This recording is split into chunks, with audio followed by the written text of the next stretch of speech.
إلى جنة الله زوف الشهيد وحي الشهيد. استخاري موز دا څنګه په څه طریقه باندې د استخاري د منځ مسائل دا خو تفصیلی مسائل خو مختصر به تاسو ته بیان کوم. استخاره په اصل کې په اصطلاح کې د مطلب طلب الاختیار، یعنی یو شی غوړه کول. مطلب دا چې زما د سوچ او فکر او اراده هغه شي ته ووري چې د الله خوښه ده، دې ته استخاره وایي. یعنی دعا غوښته چې یا الله زما د زړه یو طرف ته مطمئن کې چې ته پرې راځي. او د علماو په دې باندې اجماع ده چې د سنت طریقه ده. صحیح بخاری کې د حدیث جابر رضی كان النبي صلى الله عليه وسلم يعلمنا الاستخاره في الامور كلها كما يعلمنا السوره من القران. رسول صلی الله علیه وسلم استخاره په هر شي کې هوا. او د افسوس خبر ده چې نن سبا استخاره لري مسلمانان خبروم نه دي. نن سبا په نوې طریقه راوته زموږ د ملکونو کې چلیږي. ټلیفون به وکړي پیر صاحب ته او مولوي صاحب ته، زما دپاره استخاره به وکړه، زه صحیح د مولوي صاحب ته بیا راشه، زه بیا راشه مطلب نه ځان سره سره وړه استخارې وایي په نهره خېټه به نه کېږي، بل سړي له استخارې کوي. لکه مطلب دا چې ته ما د ټلیفون وکړي چې زه واده کوم، ته دغه جنۍ ګورې چې ښکلې ده که نه ده، واده څه کوې جنۍ په ما باندې ګورې. دلته یو مولوي صاحب پکې یو دوکهباز وي، خلکو له دوکې مو ورکړې، هغه د خلکو به د ټلیفونه کوي چې لکه ما خوب لیدلی، نو ده به ورته صاحب ټلیفون بند کړه، زه اودس وکړم نه. بیا به ورته لږ څه بعد بیا ټلیفون وکړه، مولوي صاحب شب ورکړي 2 رکعته لمونځ وکړي. هغه به دا التماس به دا چې بس د اسمان نه راکوزېږي چې اودس یې بسې وکړو او 2 رکعته لمونځ یې بسې وکړو چې دی به ګوره څه تعبیر راوباسي. بیا چې به په زړه کې سره تلو هغه به یې وړو، خو لږ ناسړی به یې مطمئن کړو چې زمونږ هغه جعلي او نقلي کار نه دی چې بس تعبیر موږ پسې 2 رکعته لمونځ هم کوو او اودس پسې هم کوو. نو دا ټول پالتو خبرې استخاره به پخپله کې څوک د چا دپاره استخارې نه شي کولی، ځکه چې ته دا غواړې چې ستا زړه مطمئن شي په یو خبره، الله به ستا زړه مطمئن کوي که نه د هغه به مطمئن کوي. نو دا غلطه طریقه ده چې کومه رایجه ما پسې هم دې خلک راشي راته ووایي زه داسې اراده مې کړې دې کار ته که استخاره وکړې. زه چې کار ته اراده تا کړې وه، یو استخاره ته وکړه، نو زړه به زما مطمئن کېږي که ستا دا به مطمئن کېږي. اوس دې جواب راکړه. نو دا کمزوري خبره ده. جابر دغه حدیث کې دا دي چې کوم په صحیح بخاري کې دی، رسول صلی الله علیه وسلم اذا هم احدکم بالامر، کله چې په تاسو کې څوک د یو کار اراده وکړي. و دې کې د یو فایدې ذکر کومه، په هغه کار کې استخاره کېږي چې هغه مباحي، په واجب او په حرام او په مکروه په دې کې استخارې نه کېږي. لکه اوس زه استخاره کومه چې د قرآن د تلاوت وکړم او که نه، یا زه استخاره کوم چې سهار منزل لاړ شم او که نه، یا استخاره کوم چې د حج وکړم او که نه، یا استخاره کوم داسې بل کار کې، یا استخاره وکړم چې د سګرټ وسکه ښه او که نه به یې ښه. نو په حرام او په واجبو کې استخارې مباح کې کېږي، مکروه کې هم نه کېږي. مکروه مطلب چې نه کولې غوره دي، اوازې نه کولې غوره دي. داسې کېدی شي چې یو کار سنت یعنی نه واجب دی نه مباح دی او نه مکروه دی او نه حرام دی، خو سنت طریقه یعنی غوره طریقه ده. داسې کېدی شي چې 2 کارونه جمع شي او دواړه سنتي او ته استخاره دې لپاره وکړې چې کم یو پکې مخکې کوه، بیا صحیح ده.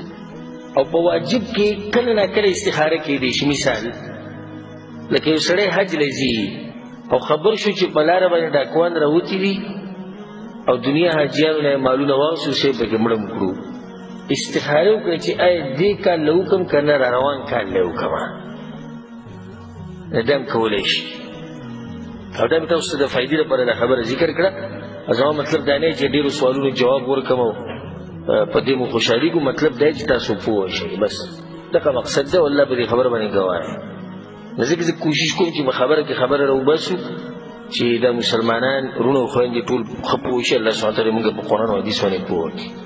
بیا دلته بله مسله ده، یوه مشوره ده، بله استخاره ده. استخاره به مخکې کې که مشوره به مخکې کې دي کې د علماو اقوال دي. راجح قول او واضح او مضبوط هغه دا دی چې د استخارې نه مخکې به مشوره کې او مشوره به د نیکانو او د هوښیارو خلکو سره کې. اوس مثال کې ته لاړې په یو بېدینه پسې، نه الله پېژني نه الله پیغمبر پېژني، هغه نه مشوره دی. نه هغه به د الله ځین داسې مشوره کېدي چې درکې شریعت خلاف ځکه خو د الله نه هېرېږي نه. اول به مشوره ویلې، د هغې نه بعد استخاره وکړو د الله سره. انسانانو نه د هوښیارو خلکو نه د مشوره ویل. اوس الله ته خبره پرې چې الله څه وایي. نو رسول صلی الله طریقه ښودلې ده او مختصر دغه ده. ما تاسو چې دې خپل احکام دي هغه بیا په خپل ځای کې چې ته بیانوو. رسول صلی الله چې کله تاسو کې څوک د یو کار اراده وکړي فلیرکع رکعتین من غیر الفریضه، دوه رکعته لمونځ دې وکړي د فرضو نه علاوه. ورته یې د فرضو پسې استخاره نه کېږي، دا خو د حدیث نه واضح شو. د دې لپاره به دوه رکعته جدا کړي. ثم ليقل بیا به دا دعا ووایي اللهم اني استخيرك بعلمك واستقدرك بقدرتك واسألك من فضلك العظيم فإنك تقدر ولا أقدر. یا الله زه استخاره کوم، ستا د قدرت تانه سوال کوم، ستانه ستا فضل غواړم. فإنك تقدر ولا أقدر، ته کولی شي موږ یې نشو کولی، ستا طاقت شتي زموږ نشتي. وتعلم ولا أعلم، تا ته پته شتي موږ ته پته نشتي. وأنت علام الغيوب، او ته په پټو خبرو باندې معلم. اللهم إن كنت تعلم أن هذا الأمر، یا الله که دا کار د هذا الأمر کې به دغه کار ووایي. دلته هذا الأمر په دې ورځ کې چې عامه خبره خپل کار به ووایي. خیر لی فی دیني ومعاشي وعاقبة امری، یا الله که دا کار زما دپاره خیر پکې په دنیا کې او په آخرت کې او انجام خیر فاقدره لی ویسره لی، یا الله زما دپاره احسان کړي. ثم بارک لی فيه، بیا پکې برکت واچوي.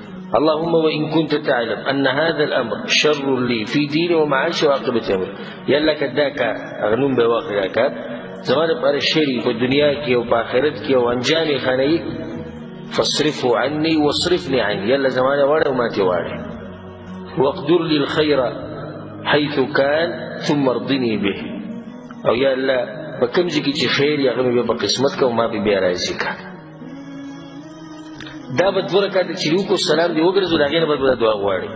بعض علما وایي چې د حدیث کې دا دي چې دوه رکعتو په آخره کې، نو دا چې کله د تشهد پوره کړي، تحیات پوره کړي، درود ووایي، بیا به دا دعا ووایي، بیا به سلام وګرځي. نو دواړه جایز دي، که داسې کې او که داسې کې.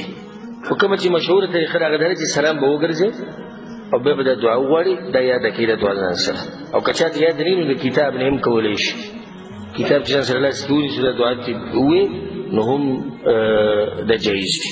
او د هغه وخته پورې چې د عربۍ دا کتاب ته پیدا کړي یا په د عربۍ باندې ځان پوه کړي یا د دعا یاده کړي، نو هغه وخته پورې پښتو کې انشاءالله ویلی شي. خو د هغه وخته پورې دا نه چې همیشه طریقه شي. غوره دغه ده چې دغه دعا یاده کړي کومه چې راغلې ده په حدیثونو کې. بیا په آخره کې یو مسله یا دوه، یو پر سړي استخاره وکړه او زړه یې مطمئن نه شو، بیا یې وکړه. بیا مطمئن نه شي یو طرف ته، بیا یې وکړه او بیا یې وکړه. دا بعضو وروڼو دا مطلب دی چې یو پیر سړی وکړي بس بیا به ټق او پړق او کار به کېږي. نه، یو پیر دې وکړه، څه نتیجې ته ورسېدې، بیا یې وکړه، بیا یې وکړه او بار بار یې وکړه. بیا اخرنۍ مسله هغه ده چې عوامو کې دا خبره مشهوره چې الله به په خوب کې سخی او د دې خبرې هېڅ سند نشته، بې سنده خبره. کېدی شي الله یې د خوب کې وښایي، دا کېدی شي خبره، کېدی شي بغیر د خوب الله ستا زړه یو کار ته مطمئن کړي. نو همدغه موږ غواړو چې الله ستا د زړه یو طرف ته مایله کړي او ستا په زړه مطمئن شي. نو انشاءالله دا الله د طرف نه چې په دې کار کې به خیر وي. نو دا د استخارې د مانځه طریقه وه او مختصر یو څو مسلې. والله أعلم. إلى جنة الله زوف الشهيد وحي الشهيد.